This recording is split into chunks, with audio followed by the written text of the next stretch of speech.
Hi friends, அஸ்ஸலாமு அலைக்கும். Saudi Arabia மதினால 1400 வருடங்களுக்கு மேலாயும் இன்னுமே பேரிச்சம்பழங்களை கொடுத்துருக்கக்கூடிய இந்த சல்மான் அல் ஃபாரிஸ் தோட்டத்துக்கு பக்கத்தில் இருக்கக்கூடிய இந்த கிணறு பற்றி தான் இந்த வீடியோவில் பார்க்க போகிறோம். ஆல்ரெடி அந்த தோட்டத்தை பற்றி நம்ம சேனலில் அப்லோட் பண்ணியிருக்கோம், மறக்காம செக் பண்ணி பாருங்க. இந்த கிணறுக்கு பீர் சல்மான் அப்படின்னு சொல்றாங்க. ஏன்னா சல்மான் ரலியல்லாஹு அவர்கள் பயன்படுத்திய கிணறு, அவர்கள் அடிமைத்தனத்தில் இருக்கும்போது பயன்படுத்திய கிணறு அப்படிங்கிறதுனால இதை பீர் சல்மான் அப்படின்னு சொல்றாங்க.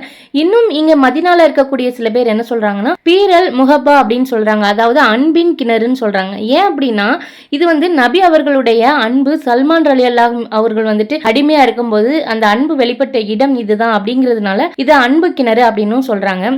பட் இன்னும் சில பேர் இதை ஃபீரஸ் சிஃபா அப்படின்னு சொல்றாங்க. ஏன்னா இந்த தண்ணியை குடிக்கிறதுனால உடம்புக்கும் மனசுக்கும் ஒரு நிம்மதி கிடைக்குது அப்படிங்கிறதுனால இந்த பேரை வச்சு சொல்லிட்டு வராங்க. பட் சவுதி கவர்மெண்டுடைய அபிஷியல் நேம் பீர் சல்மான் அப்படின்னு தான் சொல்லுவாங்க. ஏன்னா சல்மான் ரலியல்லாஹு அவர்கள் பயன்படுத்திய கிணறுனால அவர்களுடைய பேரை வச்சே இந்த கிணறுக்கு நேம் வச்சிருக்காங்க. அது மட்டும் இல்லாம இதை சவுதி கவர்மெண்ட் இதோட ஸ்ட்ரக்சர் எதுவுமே மாறாம ரொம்பவே அழகா ரினோவேட் பண்ணி பாதுகாத்துட்டு வராங்க. இன்ஷா அல்லாஹ் இந்த வீடியோ பார்த்துட்டு இருக்க உங்களுக்கும் இறைவன் நேரில் பார்க்கக்கூடிய பாக்கியத்தை கொடுக்கணும் நான் துவா பண்ணிக்கிறேன். அண்ட் நீங்களும் துவா பண்ணிக்கோங்க. அண்ட் உம்ரா வரப்போற உங்க ஃப்ரெண்ட்ஸ் அண்ட் ஃபேமிலிக்கு இந்த வீடியோவை ஷேர் பண்ணி விட்டுருங்க. தேங்க்ஸ் ஃபார் வாட்சிங்.